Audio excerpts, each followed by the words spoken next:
Good morning and welcome to Civil War News. Today we have a lot of news coverage for you. Let's start with the presidential election of 1860.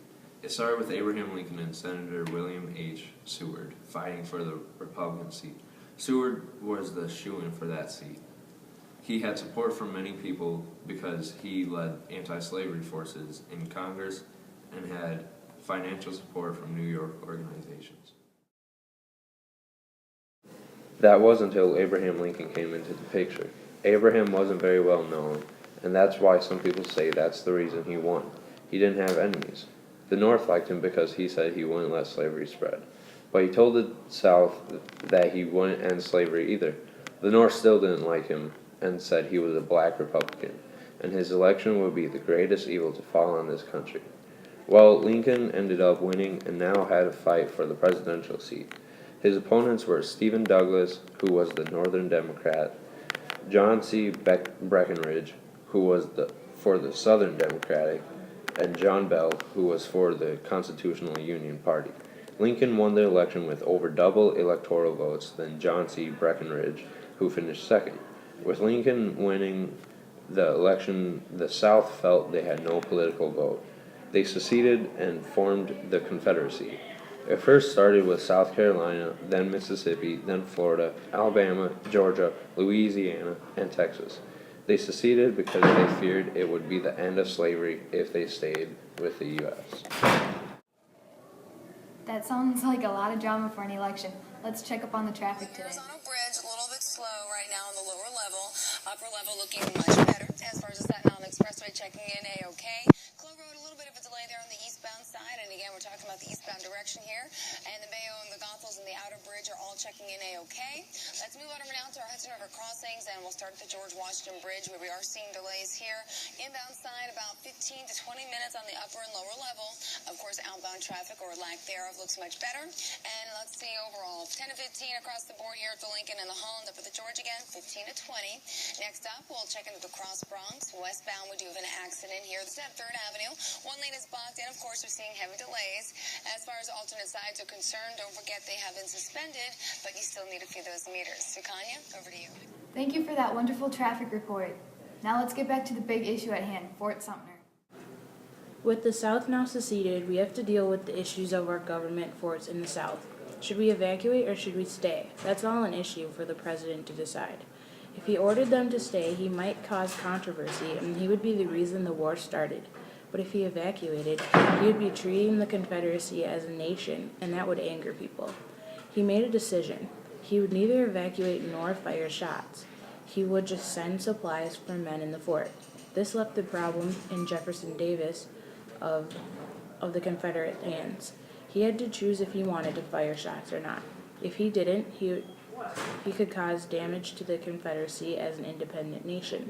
If he fired shots, he would be the one who started the war. On April 12th at 4:30 a.m., shots started to be fired.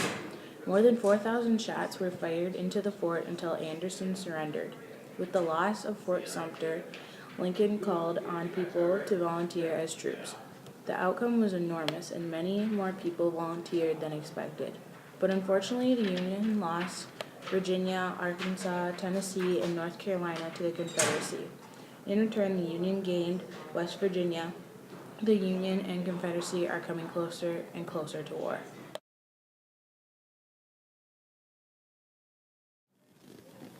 As I said earlier, we have a lot to cover. Let's keep it rolling with the next issue at hand. The issue of slavery had been a big part of the nation's problem. Lincoln did not believe in slavery, but also the government does not have the right to abolish it where it already exists. He eventually found a way to use his presidential powers to end slavery. Just like Lincoln can order the Union Army to seize Confederate supplies, he can order the Union to abolish slavery. This led to the Emancipation Proclamation. This said that all slaves were free behind the Confederate line. This was a benefit because it would discourage Britain's support towards the Confederacy because of the abolitionist movement. The proclamation, however, was not put into effect right away because it applied to Confederate territory that was out of Union control. It also did not apply to southern states already occupied by the Union or the slave states that had not already seceded. This made the war a fight to to free slaves. The free blacks could now find the army, which gave more troops to the Union. The Democrats said it would only make the war longer, but would support it only if it was used to rejoin the nation. The Confederates were even more determined to win now, because they knew if they didn't, then slavery would come to an end. It was now a war of life or death. Let's check up with the weather and see what today's forecast is. Meteorologist Ed Levy, let's take a look at your national forecast as we head toward the weekend. The upper level flow is such northwest to southeast in the central and eastern part of the country, so these clipper systems from central Canada will continue about every 24, 48 hours, kind of rotating around as it moves through snow showers, reinforcing cold air. And we're also looking at temperatures rather chilly for this time of year, but not what we had a couple of weeks ago with the bitterly cold air. High pressure just ridging out in the west, and we're continuing to see that drought along the west coast. As far as temperatures go, pretty much coldest air, northern plains, Great Lakes area. Even Atlanta running below normal, 47. Very nice for Houston, 68. Look at LA, 84 degrees. Going into Friday, that clipper system will slide in through portions of the Ohio and Tennessee River Valley. Some scattered snow showers, nothing heavy. Pretty quiet, though, as you can tell, across much of the country. Still very warm out west. Cold air spilling in through the northern plains and in through the Great Lakes area. Areas of the upper Mississippi River Valley as well. Next system coming in for Saturday. Look at that. More snow and snow showers, windy shot of cold air coming down across the Great Lakes and up in through the northeast. But nice weather in the southeast, the plains. Out west, temperatures still warm. 80 degrees for LA, 53 for Seattle. And we're looking at Minneapolis, 27 snow showers, Atlanta 46, and 38 partly cloudy for New York City. Thanks for the wonderful weather report. Let's move on to our next news, the battle at Vicksburg. In the spring of 1863, Ulysses S. Grant came up with a plan to make the Confederacy surrender. He sent troops to go destroy railroads in the Mississippi, and that would draw attention away from the city for what he really had planned. Since the Confederates were distracted because of the railroads, Grant was able to sneak troops into the city of Vicksburg. The Union was winning many battles and were becoming confident in themselves. Grant and his troops rushed into the city, and with 2 failed attempts, he decided to try again. He sent troops up along the river and land and forced the residents to live in caves. Soon, food supplies ran low, and starving Confederate soldiers wrote, "If you can't feed us, you'd better surrender." On July 3, 1863, the Confederacy surrendered, and the city was destroyed the next day on July 4th.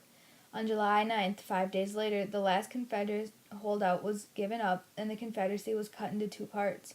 This weakened the Confederacy because they were already low on troops, food, and supplies, and the battle made it worse. We just got some breaking news we'd like to share with you. President Lincoln has been assassinated.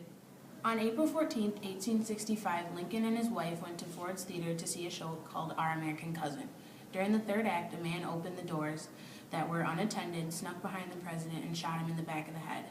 This man was John Wilkes Booth. He was 26 years old, an actor, and fought for the South. Despite a broken leg, Booth escaped and was not caught until 12 days later. In an attempt to make Booth surrender, they lit the building he was in on fire. And when that didn't work, a single shot was fired. Some say that he killed himself, some say that he was killed by Union troops. All we know is that he was carried out by those Union troops. After Lincoln was shot, he was taken to a house across the street where he later died at 7:22 the next morning. This was just 5 days after Lee surrendered to Grant at the courthouse. This was also the first time a president had been assassinated. Many people were saddened by his death. When it came time for his funeral, it lasted for 14 days, and nearly 1/3 of the country showed up for it. The Civil War was now over, and there was no more slavery or secession. Now the country had to restore the southern states to the Union and become one nation again, and had to adapt to a new life with the 4 million free blacks. Thanks for watching Civil News. We'll see you again next time.